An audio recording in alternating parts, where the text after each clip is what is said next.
Sa ngalan ng Ama, ng Anak, at ng Espiritu Santo. Amen. Sumainyo ang Panginoon. At sumainyo rin. Mga kapatid, sa linggong ito, pang-apat na linggo ng panahon ng Kwaresma, ating pinagdiriwang ang tinatawag nilang Laetare Sunday. Ang linggo na kung saan tayo ay inaanyayahan ng inang simbahan na matuwa at magalak. Sa gitna ng ating pagpepenitensya, pagsasakripisyo, pagpapakumbaba, pagsisisi sa ating mga kasalanang nagawa sa Diyos at sa ating kapwa. Tayo ay natutuwa dahil inaasam natin at nasasabik tayo sa muling pagkabuhay ng ating Panginoon mula sa kamatayan. Mga kapatid, isang dahilan sana ng ating tuwa at galak ay ang pagmamahal ng Diyos sa atin. Na kahit na tayo ay makasalanan, tayo ay palaging lumalayo sa Kanya, hindi nababawas at hindi nawawala ang awa at pagmamahal ng Diyos. Naway kung paano umiibig ang Diyos, ganyan din ang ating trato sa ating kapwa. Naway mahalin natin ang iba, kahit na madalas tayo ay nasasaktan nila. Sa mga pagkakataon na nagkulang tayo sa pagpapatawad sa iba at pagmamahal, hilingin muli natin ang awa at pagpapatawad ng Diyos para tayo'y muli makita kahit kakaunti, maging karapat-dapat makatanggap sa mga banal na misteryo.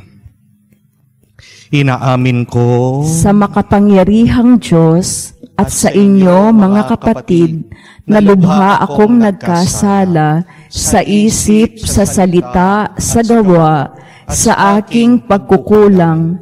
Kaya isinasamo ko sa mahal na Birheng Maria, sa lahat ng mga anghel at mga banal, at sa inyo, mga kapatid, na ako'y ipinalangin sa Panginoong ating Diyos. kaawaan tayo na makapangyarihang Diyos, patawarin tayo sa ating mga kasalanan, at patnubayan tayo sa buhay na walang hanggan. Amen. Manalangin tayo. Ama naming makapangyarihan, Ikaw ay nakikipagkasundo sa sangkatauhan sa pamamagitan ng iyong salita. Sa masigasig na pagsamba at matibay na pagsasampalataya.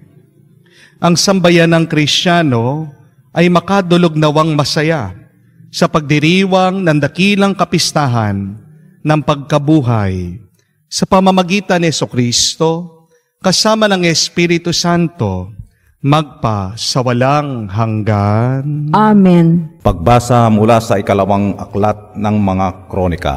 Noong mga araw na iyon, sumama ang mga pinuno ng Huda, ang mga saserdote at ang mamamayan. Nakigaya sila sa nakaririmarim na gawain ng ibang bansa, pati bahay ng Panginoon na itinalaga niya sa Jerusalem ay kanilang itinakwil. Gayunman, dahil sa abag ng Panginoon sa kanila at sa pagmamalasakit sa kanyang templo, lagi niyang pinadadalhan sila ng mga sugo. Ngunit hinahamak lamang nila ang mga ito at ang mga propeta at pinagtatawanan sa anumang sabihin. Kaya umabot na sa sukdulan ang puhot ng Panginoon. Sinunog ng mga kalaban nila ang bahay ng Panginoon. Winasak ang muhog ng Jerusalem at ang malalaking gusali. Ang mahalagang ari-arian doon ay tinupok din. Anupat, ang lahat ay iniwan nilang wasak. Ang nagligtas sa patalim ay dinala nilang bihag sa Babylonia. Doon, inalipin sila ng hari ng kanyang mga anak hanggang ang Babylonia ay masakop ng Persya. Sa gayon, natupad ang hula ni Jeremias na ang lupahi nakapamahinga sa loob ng 70 taong singkad. Upang matupad ang salita niyang ito sa pamamagitan ni Jeremias, pinukaw ng Panginoon ang kalooban ni Ciro, hari ng Persya, noong unang taon ng kanyang paghari. Nagpalabas ang haring ito ng isang pahayag sa buong kaharian na ganito ang isinasaad.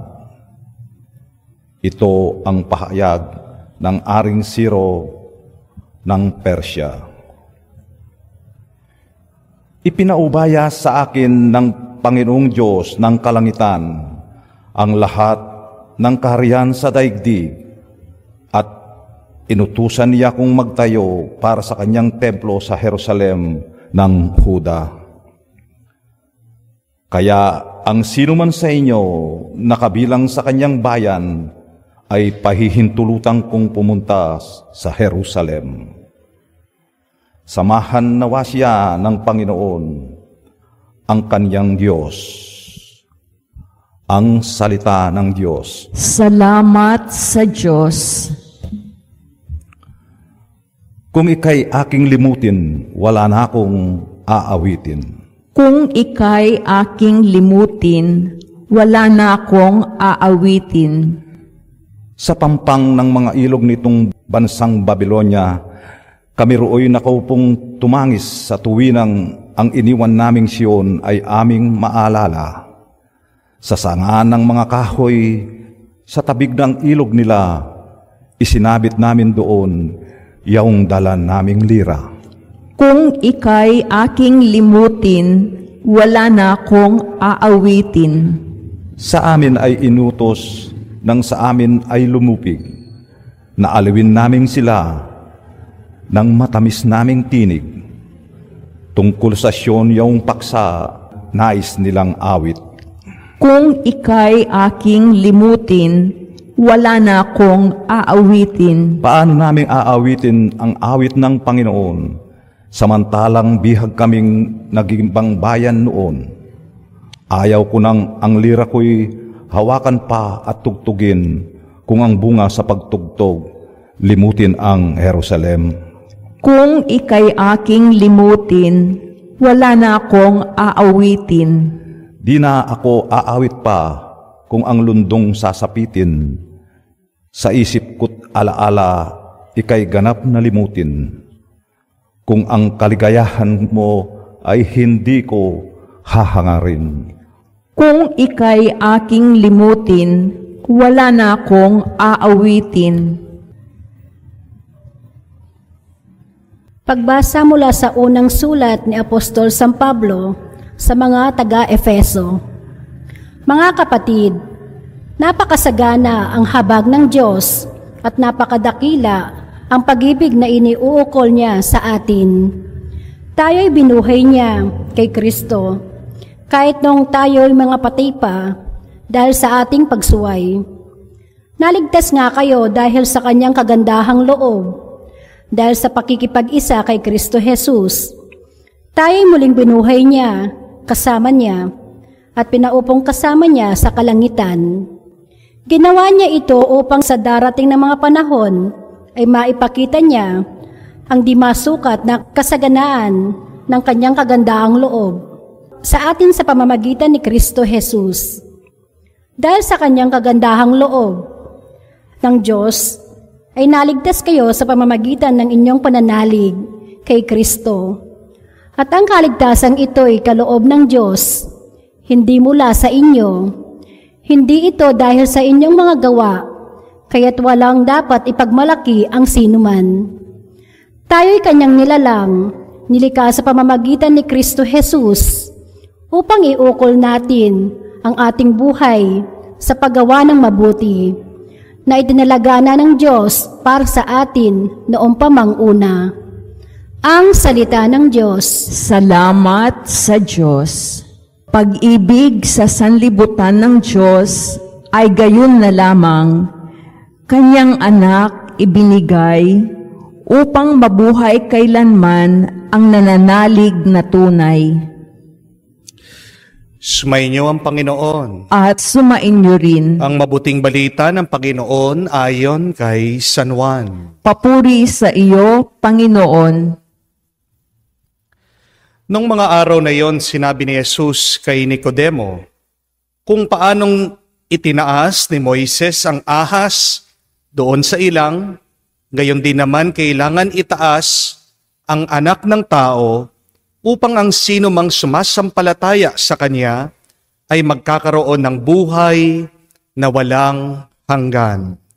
Gayon na lamang ang pag-ibig ng Diyos sa sanlibutan, kaya binibigay niya ang Kanyang bugtong na anak upang ang sumasampalataya sa Kanya ay hindi mapahamak, kung hindi magkakaroon ng buhay na walang hanggan. Sapagkat sinugo ng Diyos ang Kanyang anak, hindi upang hatulan, paparusahan ang sanlibutan, kung hindi upang iligtas ito sa pamamagitan niya.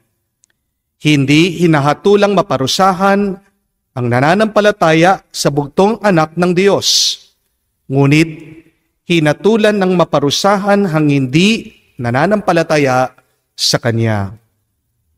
Hinatulan sila sapagkat naparito sa sanlibutan ang ilaw, ngunit inibig pa ng mga tao ang dilim kaysa sa liwanag, sapagkat masama ang kanilang mga gawa. Ang gumagawa ng masama ay ayaw sa ilaw, at hindi lumalapit dito upang hindi mahayag ang kanyang mga gawa. Ngunit ang namumuhay sa katotohanan ay lumalapit sa ilaw. Sa gayon, nahahayag na ang kanya mga ginagaway pagsunod sa Diyos. Mga kapatid, ang mabuting balita ng ating Panginoon. Pinupuri ka namin, Panginoong Hesukristo. Magandang araw po muli sa inyong lahat, and a blessed Sunday po sa inyong lahat. May tanong lang po ako, ilan pa po sa inyo ang gumagamit nito? Ano po ito? Isang panyo. Meron pa po ba sa inyo ang gumagamit ng panyo? Maaaring meron, maaaring yung iba, hindi na. Pero napaka-useful po ng panyo. May silbi. Hindi po ba? Kailan nyo po ginagamit ang panyo? Pag mainit, pinagpapawisan ka, o kaya naman, pag may sakit ka, sinisipon ka. Ang ganda po ng tinuturo ng panyo sa atin. The handkerchief teaches us patience. Di po ba? Kasi kahit na yan ay lukot-lukot, kahit yan ay madumi, hindi mo naman yan itatapon. Hindi mo yan iiwan. Kahit na madumi, kahit na lukot-lukot, anong gagawin mo? Huhugasan mo, lalaban mo, plaplansyahin mo. Pwede mo na namang gamitin ang handkerchief, ang panyo. Marami na pong mga tao ngayon, hindi na gumagamit ng panyo. Bakit? Kasi meron na pong mga tissue. Disposable tissue. Pero tingnan niyo po kung ano ang tinuturo nun sa atin. Pagkatapos mong gamitin, pwede mo na siyang i-dispose. Pwede mo na siyang itapon. Ibang-iba po nung unang panahon. Pag merong kang gamit, papahalagahan mo. Pag merong bagay, iingatan mo. Kamukha po ng mga ballpen nung unang panahon. Diba? Refillable po sila. Hindi mo naman itatapon yung casing ng ballpen. Sayang po. May mabibili ka refillable pag naubos siya. Pero ngayon, ano po nangyayari sa ating mga ballpen? Pag nabagsak na po, wala na. Sira na. Disposable. Agad tinatapon. Agad inaalis. Nung pong unang panahon, yung mga appliances, di nyo po napansin, napakatibay. Meron po kaming TV na meron pang bahay, gawa po sa kahoy. Naalala nyo po, yung mga ganun na TV, kahit na black and white, nung bata po ako, gumagana pa. Pero ngayon, pag bumili ka ng TV, ilang taon lang, o minsan ilang buwan, hindi na gumagana. Yung mga appliances ng unang panahon, kahit na ilang taon mong gamitin, hindi nasisira. Dito lang po sa parokya, maglilimang taon na po ako. Halos nakatatlo na po akong rice cooker. Every 2 years nagpapalit po ako. Hindi po ganon katibay. Disposable. Hindi po ba nakakatakot ito na maging kultura natin to use and throw. Use and throw. Nakakatakot na baka ang ating paggamit ay ganyan din na magiging trato natin sa ating kapwa. Kung may boyfriend ka, use and throw. Meron kang girlfriend, use and throw. Asawa mo, use and throw. Kaibigan mo, use and throw. Teacher mo, pagkatapos na ng klase, use and throw. Empleyado mo, wala nang silbi, use and throw. Hindi po ganyan ang ugali ng Diyos. Tandaan niyo po, ang tao may tendency, pag wala ng silbi, pag hindi na nakakatulong, tatapon na lang, kakalimutan na lang. Pero malayong malayo ang ugali ng Diyos. God does not use and throw. God loves and saves. Nagmamahal, nagliligtas. At yan ang sinasabi po sa atin ng mabuting balita. For God so loved the world, He sent His only Son to save us from our sins. Tingnan niyo po, dahil sa pagmamahal ng Diyos, nililigtas niya hindi lang ang tao, kung hindi ang buong mundo. Tandaan niyo po, tatlo ang kalaban natin, tayo mga nananampalataya. Una ang demonyo, pangalawa ang laman, pangatlo ang mundo. These are our three enemies. The devil, the flesh, and the world. Hindi po ba nakakamangha ito? Nakakabilib ito? Even if the world is an enemy of God, because the world has become corrupt, God tries to save the world. Hindi lang ang tao ang minamahal ng Diyos, kung hindi ang buong mundo, dahil ang mundo ay gawa din ng Diyos. At ano po ang paraan para maligtas ang tao at ang mundo? Sabi po ng ating Panginoon, kung maniniwala lang tayo. For anyone who believes in Him may not die, may not perish, but have eternal life. Gusto mong maligtas ka? Umpisahan mo sa pananampalataya. Gusto mong maligtas din ang ibang tao? Lalong-lalo na ang mundo? Nag-uumpisa yan sa pananalig sa anak ng Diyos, si Jesus.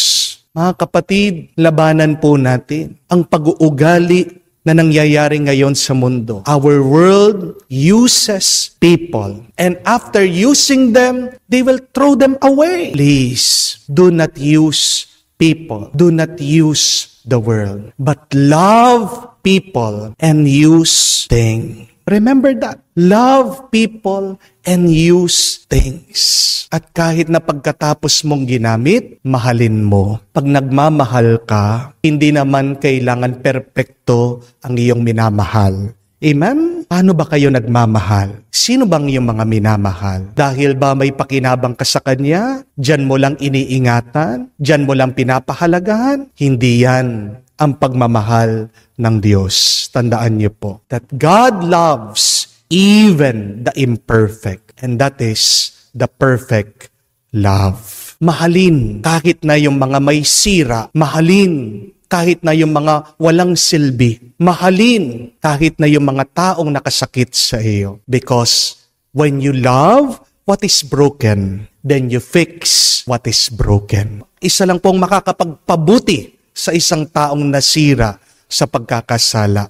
Ano po? Ito po ay ang pagmamahal. When you love, the imperfect becomes perfect. When you love, the sick becomes healed.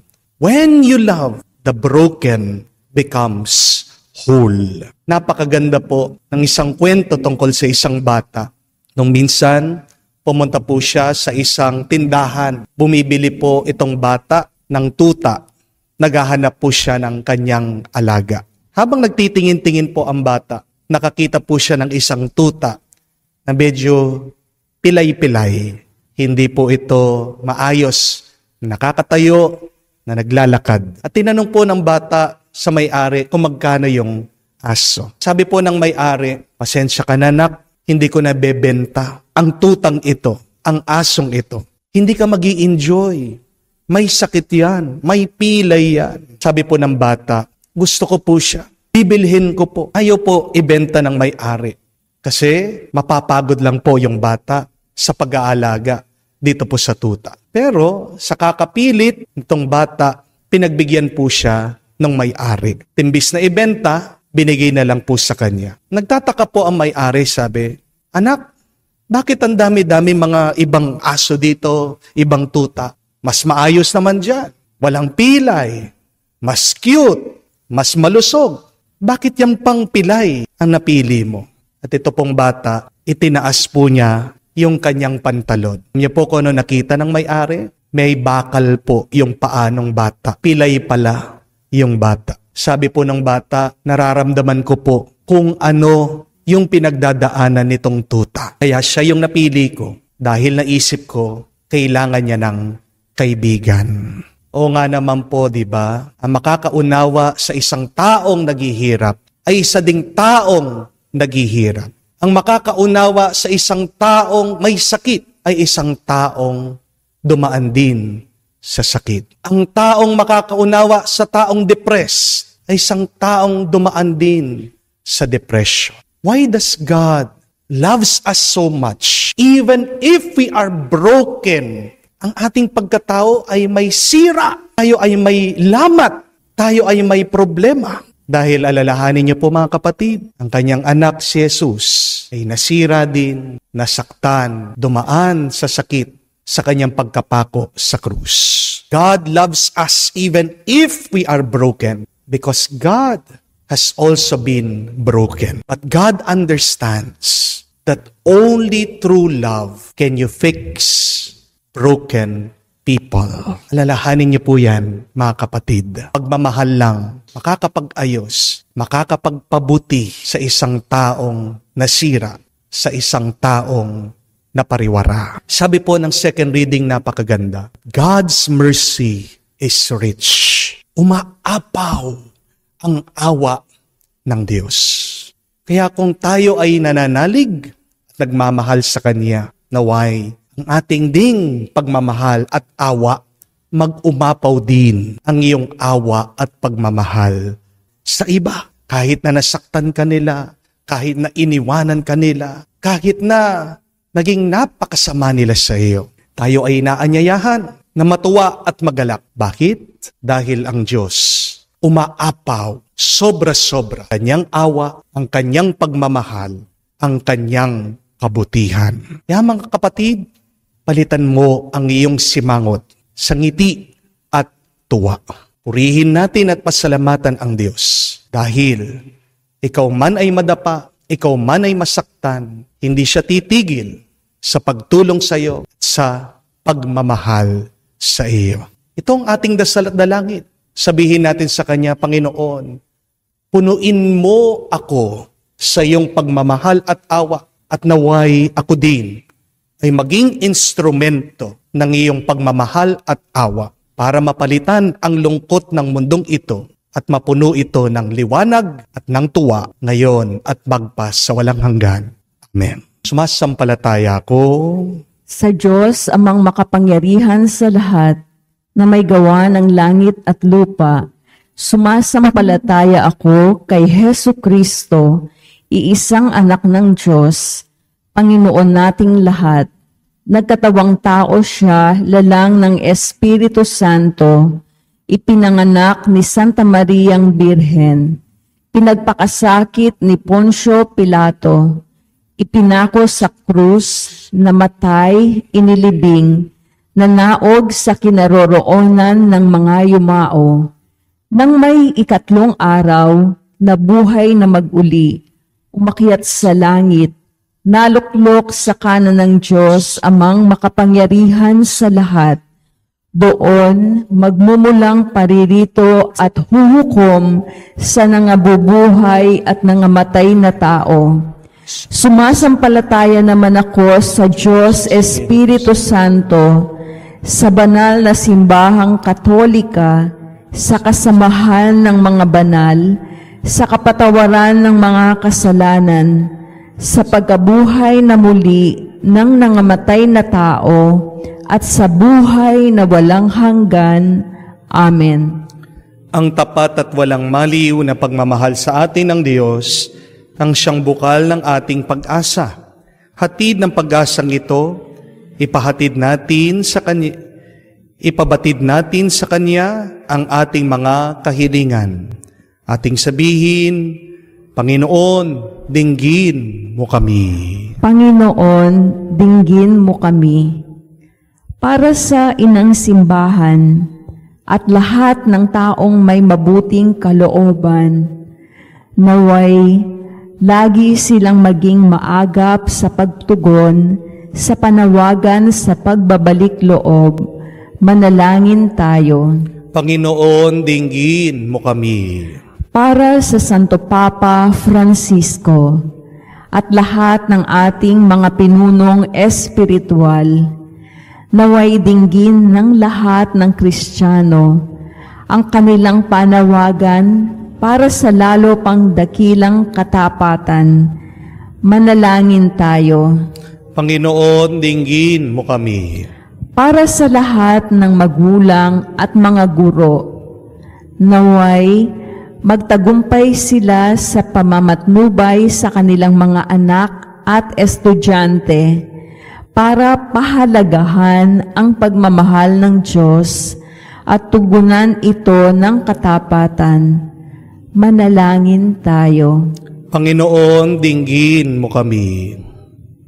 Sa katahimikan po ng ating puso, buksan din natin sa Diyos ang ating mga personal na pangangailangan.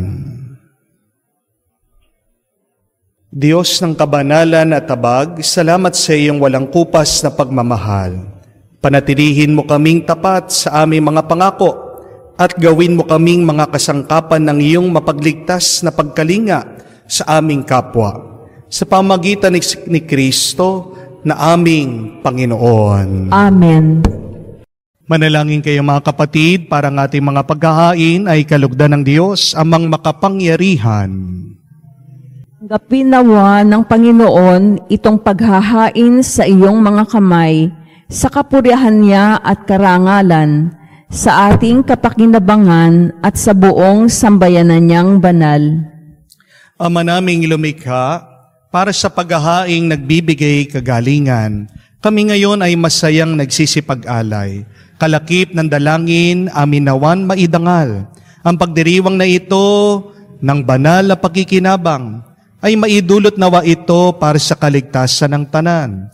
Sa pamagitan ni Jesucristo kasama ng Espiritu Santo, magpa sa walang hanggan. Amen. Sumainyo ang Panginoon. At sumainyo rin. Itaas sa Diyos sa inyong mga puso at diwa. Itinaas na namin sa Panginoon. Pasalamatan natin ang Panginoong ating Diyos. Marapat na siya ay pasalamatan. Ama naming makapangyarihan, tunay ngang marapat na ikaw ang aming pasalamatan.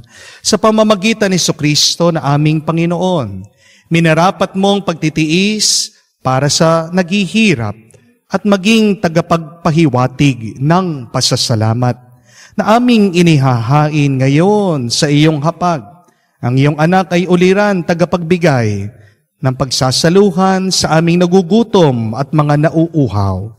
Sa pagsunod namin sa giliw mong anak, ang pagkamaawain mo ay aming ginaganap upang ang pag-iimbot ay mapawing lahat sa aming pag-uugali at gawaing binabalak. Kaya kaysa na mga anghel na nagsisiawit ng papuri sa iyo, nang walang humpay sa kalangitan kami nagbubunyi sa iyong kadakilaan. Ama naming banal, ikaw ang bukal ng tanang kabanalan. Kaya't sa pamamagitan ng iyong Espiritu, gawin mong kaloob ang mga ito, upang para sa amin, maging katawan at dugo ng aming Panginoong Jesucristo. Bago niya pinagdiis ang kusang loob na maging handog, hinawakan niyang tinapay, pinasalamatan kanya, pinaghati-hati niya yon, inabot sa kanyang malagad at sinabi, tanggapin ninyong lahat ito at kanin, itong aking katawan na ihahandog para sa inyo. Gayon din naman, nung matapos ang hapunan, hinawakan niyang kalis. Muli kanyang pinasalamatan. Hinabot niya ang kalis sa kanyang malagad at sinabi, tanggapin ninyong lahat ito at inumin. Itong kalis ng aking dugo, ng bago at walang hanggan tipan, ng aking dugo na ibubuhos para sa inyo at para sa lahat, sa pagpapatawad ng mga kasalanan. Gawin ninyo ito sa pag-aalaala sa akin. Ang misteryo ng pananampalataya. Si Kristo'y namatay, si Kristo'y nabuhay, si Kristo'y babalik sa wakas ng panahon. Ama, ginagawa namin ngayon ang pag-alaala sa pagkamatay muling pagkabuhay ng iyong anak. Kaya tinialay namin sa iyo, tinapay na bibigay buhay, at ang kalis sa nagkakaloob ng kaligtasan. Kami nagpapasalamat dahil kami yung minarapat na tumayo sa harap mo para maglingkod sa iyo. Sinasamo namin kami magsalo-salo sa katawan at dugo ni Kristo ay mabuklod sa pagkakaisa sa pamamagitan ng Espiritu Santo. Ama, lingapin mong iyong simbahan, laganap sa buong daigdig, puspusin mo kami sa pag-ibig. Kaisa ni Francesco, aming Papa, Florentino, aming Arsobispo at ng Tanang Kaparian. Alalahanin mo rin ang aming mga kapatid na nahihimlay, may pag-asang muling mabubuhay. Gayon din lahat ng mga pumanaw, kawan mo't sila't patuloyin sa iyong kaliwanagan. Kawan mo't pagindapating kaming lahat makasalo sa buhay na walang wakas. Kaisa na mahal na Birhen Maria, Ina ng Diyos, kaisa na mga apostol, lahat ng mga banal na namumuhay dito sa daigdig na kalugod-lugod sa iyo. May pagdiwang nawa namin ang pagpupuri sa kararangal mo sa pamamagitan ng iyong anak aming Panginoong Heso Kristo. Sa pamamagitan ni Kristo, kasama niya at sa Kanya, ang lahat ng parangal at papuri ay sa iyo, Diyos Amang makapangyarihan, kasama ng Espiritu Santo, magpasawalang hanggan. Amen, amen, amen. Sa nakakagaling na utos at turo ng ating Panginoong Hesukristo, ipahayag natin ng lakas loob. Lumuhod po tayo para sa panalangin para sa mga may sakit. Panginoong Hesus, lumalapit po kami sa iyo ngayon upang idulog ang kagalingan ng mga may sakit. Haplusin niyo po sila at pagkalooban ng panibagong lakas upang sila ay muling makapaglingkod sa iyo. Patawarin niyo po sana sila sa kanilang mga kasalanan at pagkalooban din ng kagalingan ng pangkaluluwa. Sa katahimikan po ng ating puso, isipin natin at ipagdasal ang ating mga kapatid na may sakit para sa kanilang mabilis na kagalingan.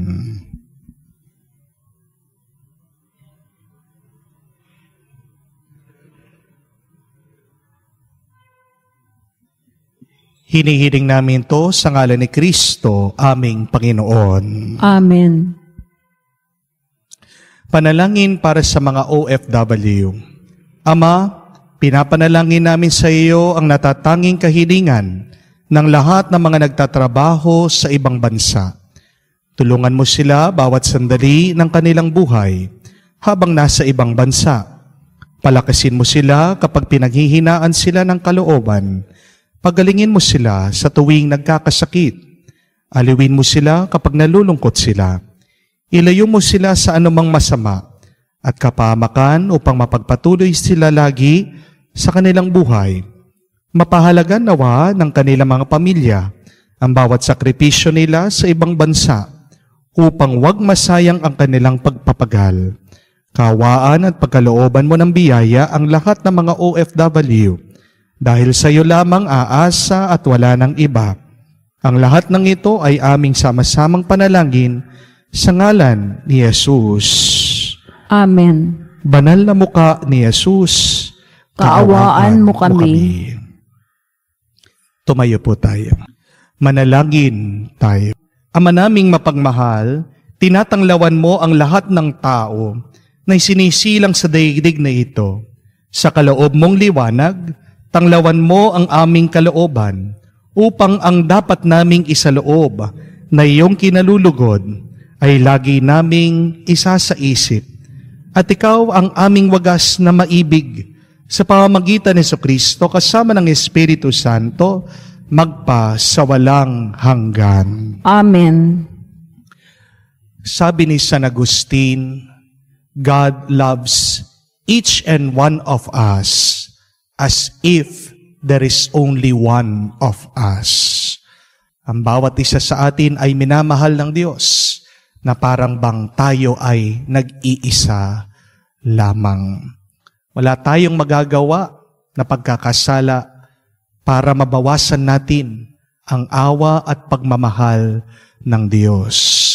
Kaya kung tayo ay nananalig sa Kanya, naway tayo din ay magpatuloy, nagmamahal sa iba. Sabi ni San Pablo sa kanyang sulat sa mga tao ng Korinto, bandang huli, 3 bagay ang napakahalaga: ang pag-asa, pananampalataya, at pagmamahal. Pero pinakamarangal, pinakamahalaga dito ay ang pagmamahal. The greatest among these three, hope, faith, and love, is love. Do you want to become great? Do you want others to be great? Then, love. Pag walang pagmamahal, diyan nagiging malungkot ang buhay. Kahit na madalas, ang sanhi ng ating lungkot ay ang ating pagmamahal sa iba. Pero pagkatapos ng mga pagsubok, meron pa rin namang ginhawa, kapayapaan at tuwa. Mga kapatid, magpatuloy kayong nagmamahal. Naway manalig kayo sa Diyos at kayo ay babasbasan pa niya ng mas maraming lakas, pagpatuloy ang iyong pag-ibig sa iba. Sumainyo ang Panginoon. At sumainyo rin. At kayo ay basbasan ng Diyos na makapangyarihan sa lahat. Sa ngalan ng Ama, ng Anak, ng Espiritu Santo. Amen. Ang ating misa ay natapos na. Humayo kayo sa kapayapaan ni Kristo. Salamat sa Diyos. Sa ngalan ng Ama, ng Anak, at ng Espiritu Santo. Amen. Sumainyo ang Panginoon. At sumainyo rin. Pera o pagmamahal? Anong pipiliin nyo? Madali na sabihin, mahirap gawin. Sino ba sa atin dito ang ayaw na magkaroon ng pera? Pero isang paalaala, ang pera pwede kang pasayahin agad. Pero kalaunan, hindi nagtatagal ang tuwa at saya na maibibigay ng pera. Maaaring pag ikaw ay nagmamahal, mag-uumpisa kang nahihirapan, masasaktan, dahil may katotohanan, love hurts. Pero, kung magiging tapat ka, magtitiis at magpapatuloy na nagmamahal, your true love will someday help you to enjoy true peace and true happiness. Continue loving until it hurts no more.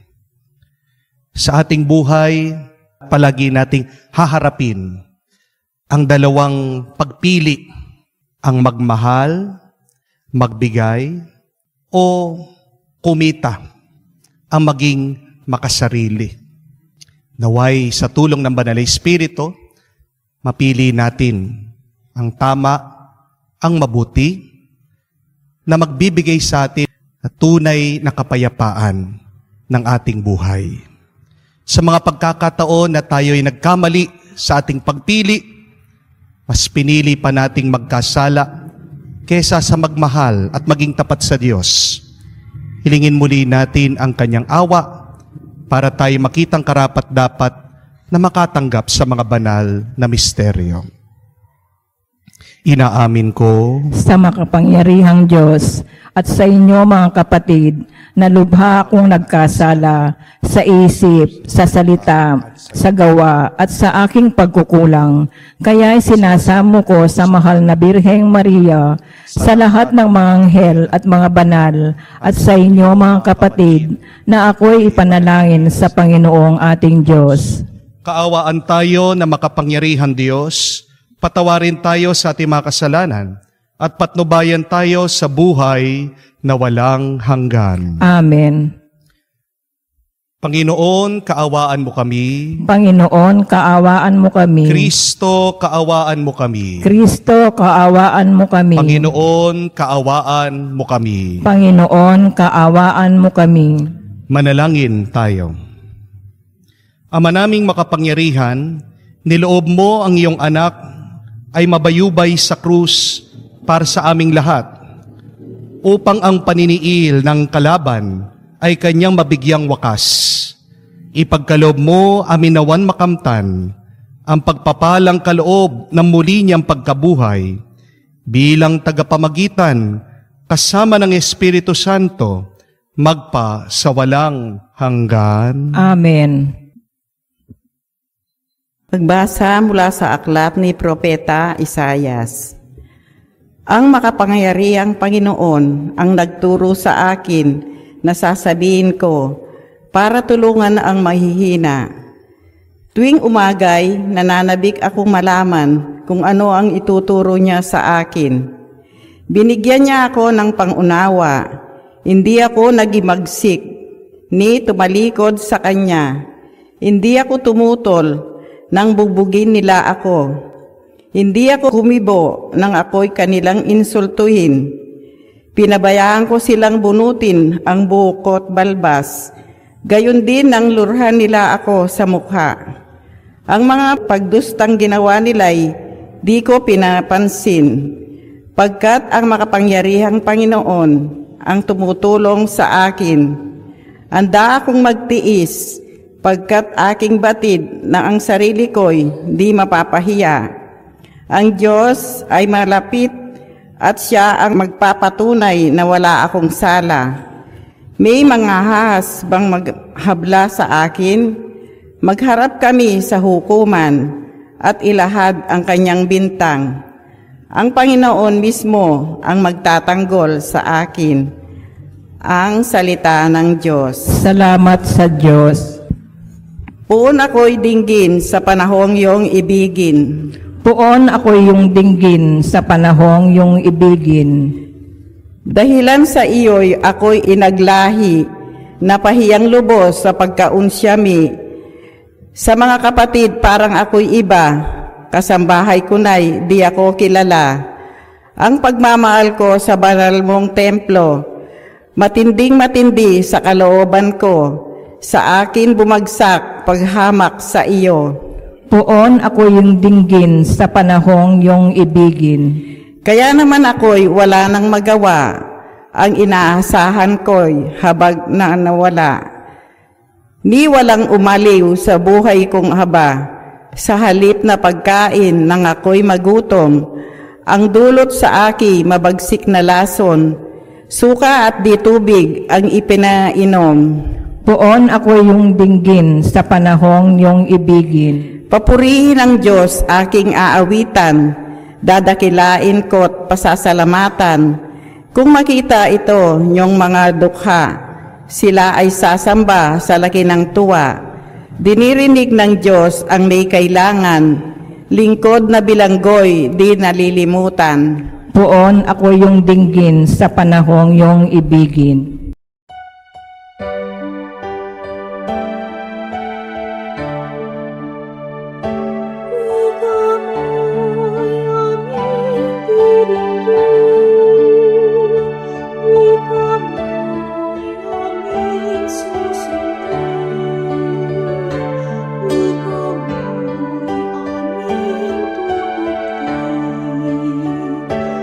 Ikaw mo'y aming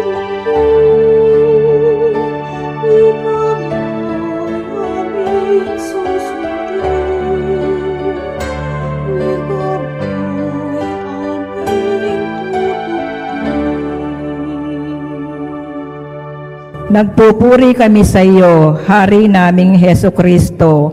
Ang pagdamay mo sa tao ay talagang patotoo na kami minamahal mo. Sumainyo ang Panginoon. At sumainyo rin. Ang mabuting balita ng Panginoon ayon kay San Mateo. Papuri sa iyo, Panginoon. Si Judas Iscariote, isa sa mga 12, ay nakipagkita sa mga punong saserdote.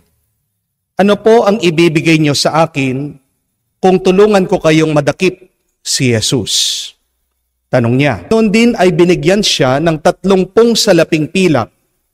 Mula noon, humanap na si Judas ng pagkakataon upang may pagkanulo si Jesus.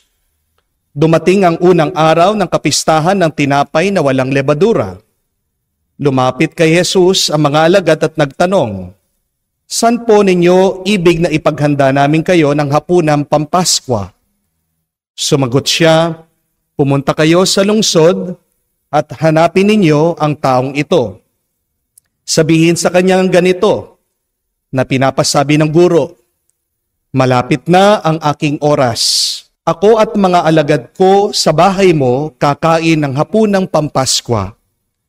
Sinunod ng mga alagad ang utos ni Jesus at inihanda nila ang hapunang Pampaskwa. Nang gabing yon, dumulog sa hapag si Jesus kasama ang 12 alagad. Samantalang sila'y kumakain, nangusap si Jesus, "Sinasabi ko sa inyo, isa sa inyo ang magkakanulo sa akin." Nanlumo ang mga alagad at isa-isa nagtanong sa kanya, "Ako po ba, Panginoon?" Sumagot siya, "Ang kasabay kong sumausaw sa mangkok ang siyang magkakanulo sa akin. Papanaw ang anak ng tao ayon sa nasusulat, ngunit sa Aba na magkakanulo sa kanya. Mabuti pang hindi na ipinanganak ang taong yun." Si Judas na magkakanulo sa kanya ay nagtanong din, "Guro, ako po ba?" Sumagot si Jesus, "Ikaw na ang nagsabi." Mga kapatid, ang mabuting balita ng ating Panginoon. Pinupuri ka namin, Panginoong Heso Kristo. Magandang araw po muli sa inyong lahat. Tanong lang po, kung kayo po ay paglilinis ng mabahong kanal, gagawin niyo po ba ng libre? Siyempre hindi. Kung babayaran ka ng 50 pesos para maglinis ng mabahong kanal, gagawin niyo po ba? Siguradong hindi. Kung bibigyan ka ng 1,000 pesos para maglinis, medyo baka papayag ka ng kakaunti. Pero kung bibigyan ka ng 10,000 pesos para maglinis, gagawin niyo po ba? Aba, siyempre. Kung paghuhugas ka ng puwit ng foreigner, libre, gagawin niyo po ba? Aba, hindi. Di po ba? Kung babayaran ka daw ng 500 pesos per month para maghugas ng puwit, gagawin niyo po ba? Napakaswerte naman nila. Pero kung nangako sila, babayaran ka, susweldohan ka, 100,000 per month. Yun lang ang trabaho niyo, maghugas ng puwet. Gagawin niyo po ba? Aba, saan po mag-a-apply? Mga kapatid, may katotohanan that we will do anything if the price is right. Amen? Magkano kayo? Magkano ka? Ano ang presyo mo? Meron din pong kasabihan, di ba? That everybody has a price. Lahat ng tao may katapat na presyo at halaga. At alam niyo po ba kung sino ang nagsabi nun? Nakakatakot dahil yung mga katagang yon ay galing sa isang pinaka-wanted na tao sa buong mundo. Ang drug lord ng Colombia. Kilala niyo po ba? Si Pablo Escobar. Ito pong drug lord na ito, nagkaroon ng kapangyarihan, umasenso, umangat. Bakit? Dahil ginamit niya ang pera para bayaran ang mga tao. Pero ano ang nangyari sa bansa ng Colombia dahil dito? Napakarami po mga tao ang nasawi dahil po sa gera ng droga. Napakarami po mga tao namatay dahil sa drug overdose. Ang ekonomiya po nila ay bumagsak dahil sa korupsyon. Ano ang nangyari? Dahil binayaran ang mga tao. Pinagpalit nila ang kanilang prinsipyo, pinagpalit nila ang kanilang moralidad, pinagpalit nila mismo ang kanilang kaluluwa. Para saan? Para lang sa pera. Everybody has a price. Mag-ingat tayo. Dahil ano ang tinuturo ng Biblia sa atin? That the root of all evil is the desire for money. Hindi po masama ang mag-asam ka ng pera. Pero yung araw-araw na lang na pera ang iniisip mo, yan yung masama. Ang masama ay yung kaya mong ipagpalit mismo ang iyong sarili para lang sa pera. Ang masama ay kaya mong ipagpalit ang iyong mga minamahal para lang sa kayamanan. Hindi na po bago yan. Alam na natin ang kwentong yan. Bakit napakarami mga magkakamag-anak, magkakapatid, magkakadugo, ang nag-aaway-away, nagbabangayan, nagdedemandahan dahil gustong makuha ang mana dahil lang sa pera.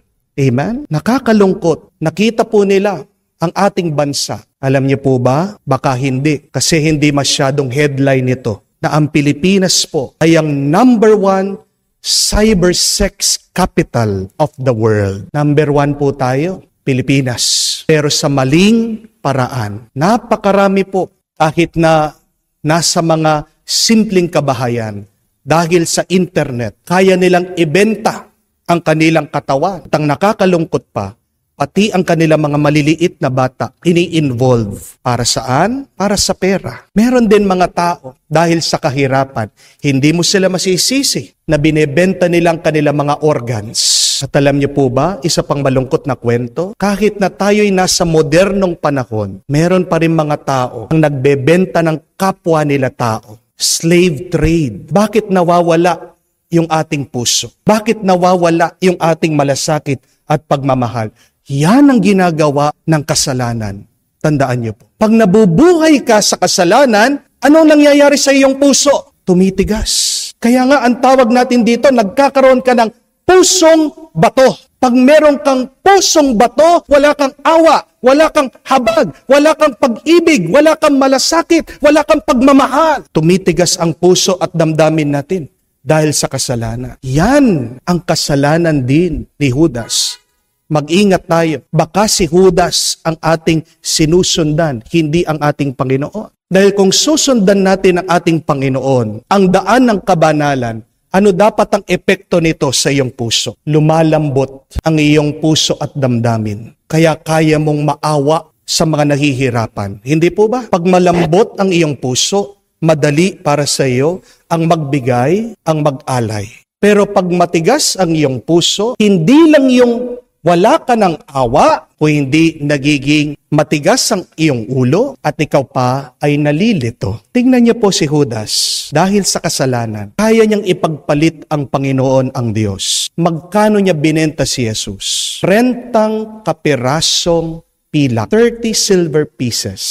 At ano po yung 30 silver pieces na yon nung panahon ni Jesus? Yun daw po ang halaga para makabili ka ng isang alipin. Yun lang ang tingin ni Judas kay Jesus. Isang mababang alipin, isang katulong. Pero nakakapagtaka. Kasi nung bago ang kwentong ito, nakikikain daw si Jesus kasama niya si Judas, merong isang babae nagdala ng mamahaling pabango. Binuhos sa paa ni Jesus. At anong sabi ni Judas? Bakit hindi natin ibenta itong mamahaling pabango?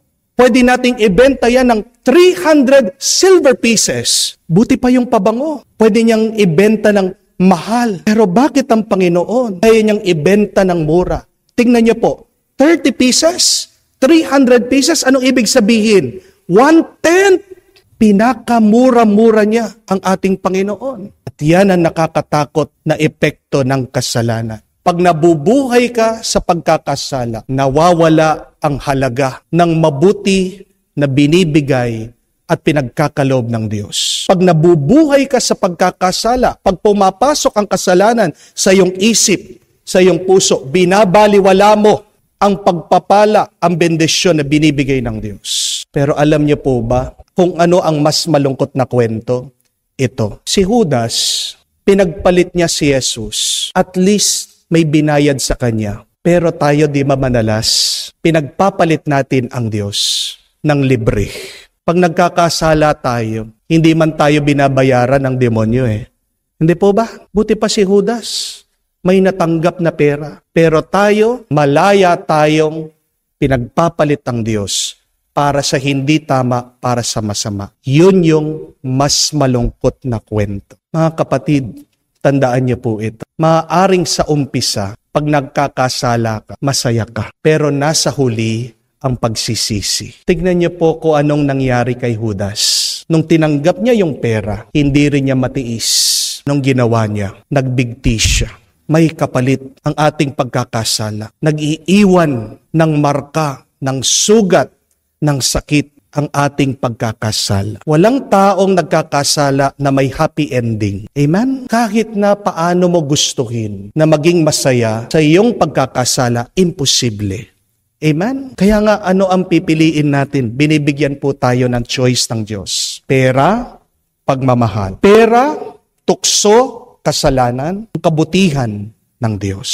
Gumawa po sila ng survey. Kumuha po sila ng mga 1,500 na mga tao. Karamihan po, 80 years old above. 80, 85, 90 years old.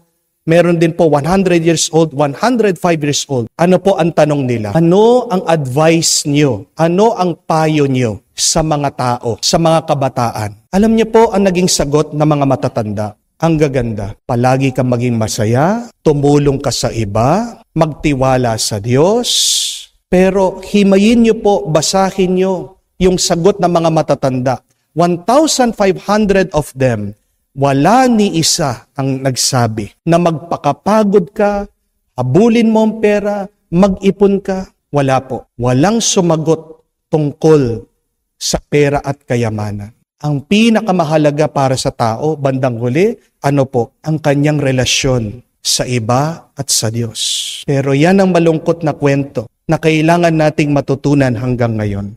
Dahil minsan, merong mga magkakapatid, nag-aaway-away sa mana na iniwan ng kanilang mga magulang. Pero hindi man nila pinag-aawayan nung buhay ang mga magulang nila, ang mga matatanda, kung sino ang mag-aalaga sa kanila. Amen? Buti pa nung namatay, doon concern. Pero ano ang concern? Yung pera. Pero nung buhay ang kanilang mga magulang, kailan naaalala? Pag Pasko, pag birthday. Pero araw-araw, hindi man maalaala.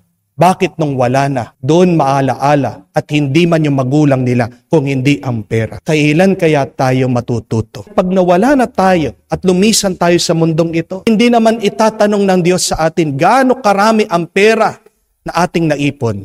Amen? Kasi maaaring marami kang ginto, inipon mo yan. Sige, dalhin mo sa langit. Baka pagtawanan ka ng Diyos. Bakit? Anong sasabihin niya? Bakit nagdala ka ng dumi? Ang ginto, sasabihin ng Diyos, hollow blocks lang dito yan. Ang ginto, daanan lang namin yan. Pero yan ang ginagawa ng kasalanan.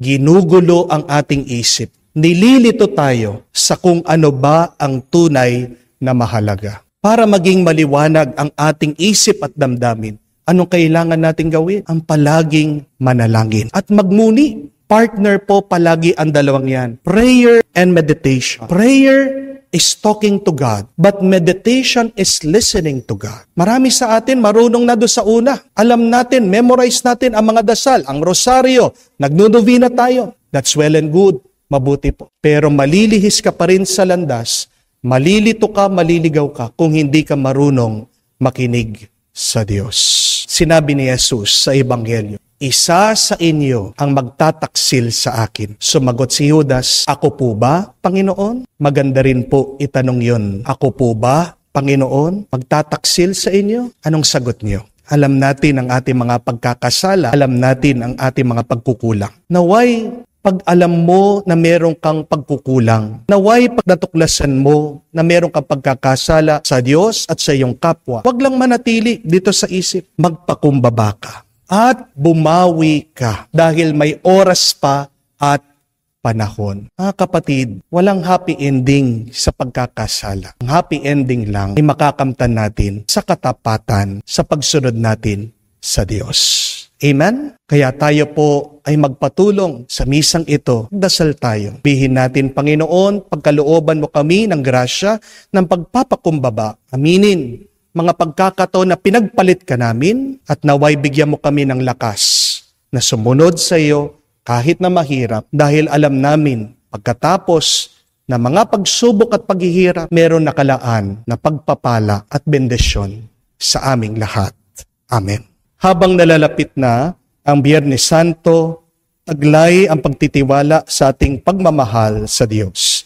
Alalahanin natin ang mapagligtas na gawain ni Kristo na kanyang lingkod. Ating sabihin at dalangin, Panginoon, dinggin mo kami. Panginoon, dinggin mo kami. Ang mga nagdaranas ng hindi makatarungang pagdurusa, naway magtamasa ng pagpapaginhawa ng Panginoon sa pamamagitan ng kanilang malinis na budhi. Manalangin tayo sa Panginoon. Panginoon, dinggin mo kami. Ang ating mga sariling pagdurusa, naway magpalago ng ating pananampalataya sa Panginoon. Manalangin tayo sa Panginoon. Panginoon, dinggin mo kami. Ang mga kasama natin na nagpapaliban ng kanilang pangungumpisal, bunga ng pagmamalaki, takot o katamaran, naway maging bukas ang isip sa pangangailangan sa kapatawaran ng Diyos.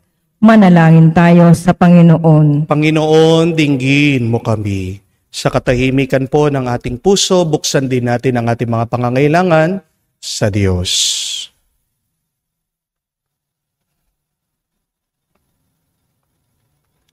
Panginoong Diyos, binibigay mo sa amin ang halimbawa ng iyong anak upang ipakita sa amin kung paano mabuhay at mamatay. Nawa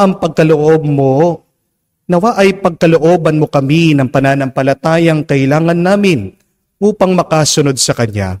Hinihiling namin ito sa pamamagitan ni Kristo, aming Panginoon. Amen.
Manalangin kayo mga kapatid, parang ating mga paghahain ay kalugdan ng Diyos amang makapangyarihan. Tanggapin nawa ng Panginoon itong paghahain sa iyong mga kamay, sa kapurihan niya at karangalan, sa ating kapakinabangan at sa buong sambayanan niyang banal. Ama naming lumikha, tanggapin mo ang aming paghahain at gawin mo ang pagganap namin sa pananatilit pagtitiis sa pagpapakasakit ng iyong anak ay magdulot sa amin ng katapangang wagas. Sa pamamagitan niya, kasama ng Espiritu Santo, magpa sa walang hanggan. Amen. Sumayin niyo ang Panginoon. At sumayin niyo rin. Itaas sa Diyos sa inyong mga puso at diwa. Itinaas na namin sa Panginoon.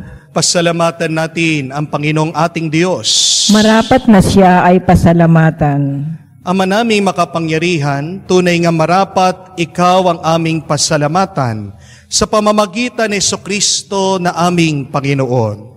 Sa pagpapakasakit ng giliw mong anak, ang sangkatauhan, minarapat mong magpahayag ng iyong dakilang pag-ibig sa lahat. Napawang nais mong tubusin ng Mesiyas sa harap ng iyong kadakilaan, kapos ang dila naming magsaysay sa pag-ibig na makapangyarihang sa krus ay itinanghal. Sa krus, ipinasyang patawarin ng mga tao. Sa krus, nagtagumpay ang pinakong Kristo. Kaya kaisa na manghel, nagsisiawit ng papuri sa iyo. Nang walang humpay sa kalangitan, kami nagbubunyi sa iyong kadakilaan.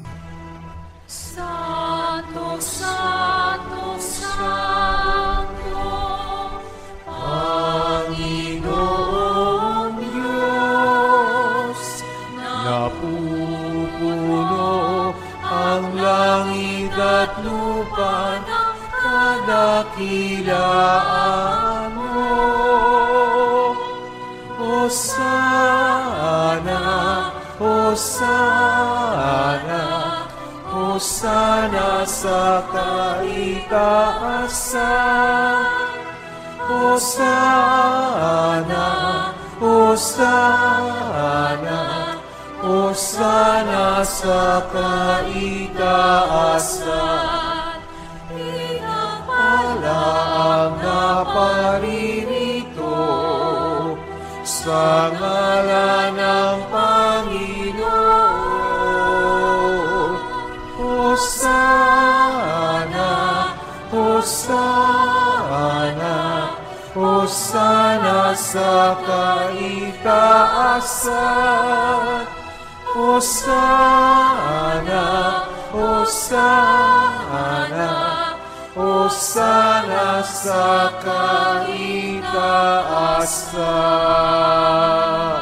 Ama naming banal, ikaw ang bukal ng tanang kabanalan. Kaya't sa pamamagitan ng iyong Espiritu, gawin mong banal ang mga kaloob na ito, upang para sa amin, maging katawan at dugo ng aming Panginoong Hesukristo. Bago niya pinagtiis ang kusang loob na maging handog, hinawakan niyang tinapay, pinasalamatan kanya, pinaghati-hati niya iyon, inabot sa kanya malagad at sinabi, tanggapin ninyong lahat ito at kanin. Itong aking katawan na ihahandog para sa inyo.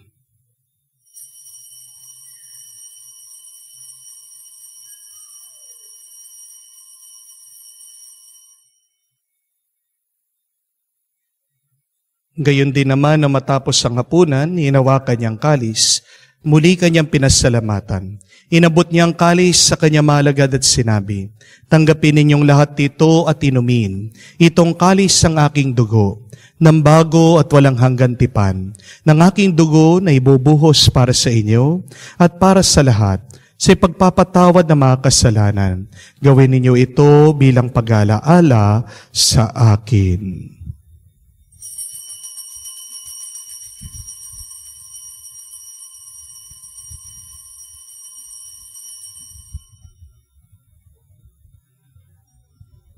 Ang misteryo ng pananampalataya. Si Kristo'y namatay, si Kristo'y nabuhay, si Kristo'y babalik sa wakas ng panahon. Ama, ginagawa namin ngayon ang pag-alaala sa pagkamatay muling pagkabuhay ng iyong anak. Kaya tiniyalay namin sa iyo ang tinapay na nagbibigay buhay at ang kalis na nagkakaloob ng kaligtasan. Kami nagpapasalamat dahil kami yung minarapat na tumayo sa harap mo para maglingkod sa iyo. Sinasamo namin kami magsalo-salo sa katawan at dugo ni Kristo ay mabuklod sa pagkakaisa sa pamamagitan ng Espiritu Santo. Ama, lingapin mong iyong simbahan, laganap sa buong daigdig, puspusin mo kami sa pag-ibig, kaisa ni Francesco ang aming Papa, Florentino aming arsobispo, at ng tanang kaparian. Alalahanin mo rin ang aming mga kapatid na nahihimlay may pag-asang muling mabubuhay. Gayon din lahat ng mga pumanaw, kawan mo't sila't patuloyin sa iyong kaliwanagan. Kawan mo't pagindapating kaming lahat, makasalo sa buhay na walang wakas. Kaisa na mahal na Birhen Maria, Ina ng Diyos, kaisa na mga apostol at lahat ng mga banal na namuhay dito sa daigdig na kalugod-lugod sa iyo, may pagdiwang naman namin ang pagpupuri sa kararangal mo sa pamamagitan ng iyong anak aming Panginoong Heso Kristo. Sa pamamagitan ni Kristo, kasama niya at sa Kaniya, ang lahat ng parangal at papuri ay sa iyo, Diyos Ama, makapangyarihan, kasama ng Espiritu Santo, magpasawalang hanggan. Amen, amen, amen. Sa tagubilin na nakakagaling na utos, tayo ngayon po ay magdasal sa panalangin tinuro sa atin na Panginoong Heso Kristo.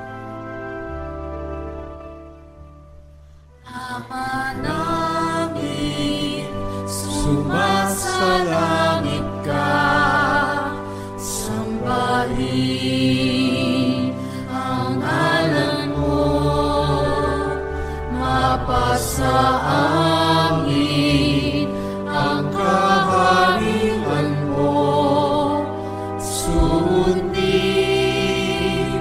ang loob mo dito sa lupa.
Hinihiling namin kami adya sa lahat na masama, pagkalooban ng kapayapaan araw-araw, iligtas sa kasalanan, ilayo sa lahat ng kapahamakan, samantalang aming pinanabikan ang dakilang araw ng pagpapahayag ng tagapagligtas naming si Heso Kristo. Sapagkat iyo ang kaharian at ang kapangyarihan at ang kapurihan magpakailanman. Amen. Panginoong Heso Kristo, sinabi mo sa iyong mga apostol, kapayapaan ang iniiwan ko sa inyo, ang aking kapayapaan binibigay ko sa inyo. Tunghayan mo ang aming pananampalataya, huwag ang aming pagkakasala.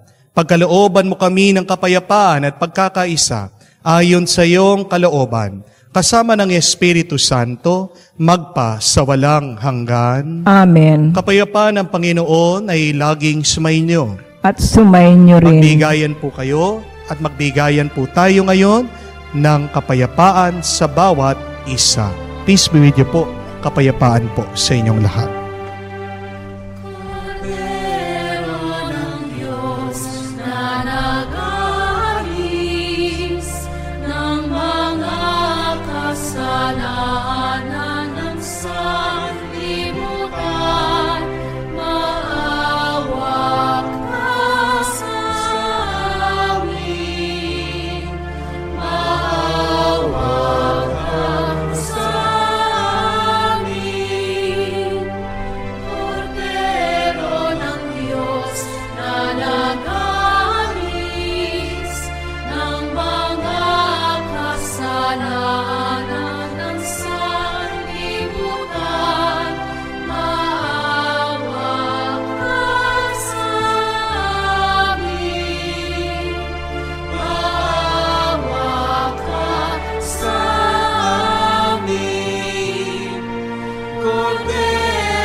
Mga kapatid, naririto ang ating Panginoong Jesucristo, ang Kordero ng Diyos, nag-aalis sa mga kasalanan ng sanlibutan.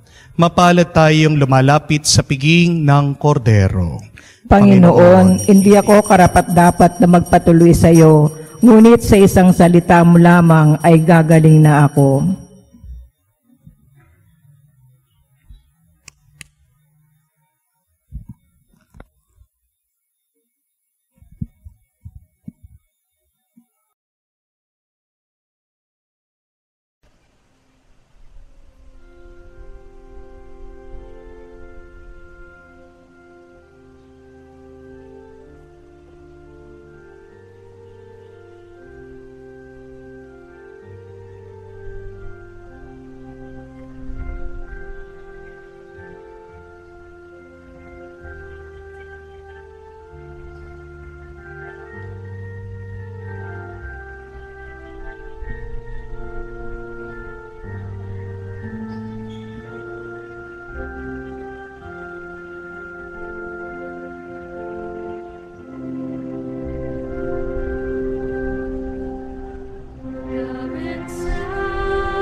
Manalangin tayo.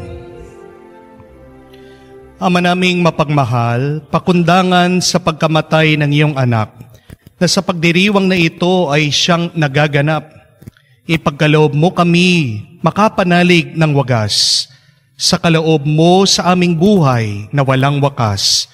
Sa pamamagitan ni Jesucristo kasama ng Espiritu Santo, magpa sa walang hanggan. Amen. Isa po sa mga masakit na karanasan natin bilang tao, ang pinagpapalit, hindi po ba? Pero sana kung ipagpapalit ka dun sa mas maganda sa iyo, mas guwapo sa iyo, mas mayaman sa iyo, mas mabuti sa iyo, kung pinagpalit ka dun sa mas maganda, mas mabuti, mas guwapo, medyo naiibsan yung sakit ng ating nararamdaman. Pero mas masakit kung pinagpalit ka sa pangit. Amen? At tunay na nasasaktan ng Diyos pag pinagpapalit natin siya. Dahil ang Diyos, siyang the best. Ang Diyos, siyang pinakamabuti. Pagkatapos, pinipili natin yung hindi mabuti, hindi maganda. Kaya hindi natin masisisi ang Diyos ang magdamdam, ang masaktan. Mga kapatid, tayo po ay magpakumbaba harapan ng Diyos sa mga pagkakataon na tayo ay hindi naging tapat sa Kanya. Binibigyan tayo ng panahon ng Diyos para magbalik loob, piliin natin pinakamabuti, ang the best para ang ating buhay din at karanasan ay maging pinakamabuti at the best. Sumainyo ang Panginoon. At sumayin niyo rin. Kayo ay pagpalain ngayon ng Diyos makapangyarihan sa lahat, sa ngalan ng Ama, ng Anak, ng Espiritu Santo. Amen. Humayo tayo ngayon sa kapayapaan ni Kristo. Salamat sa Diyos.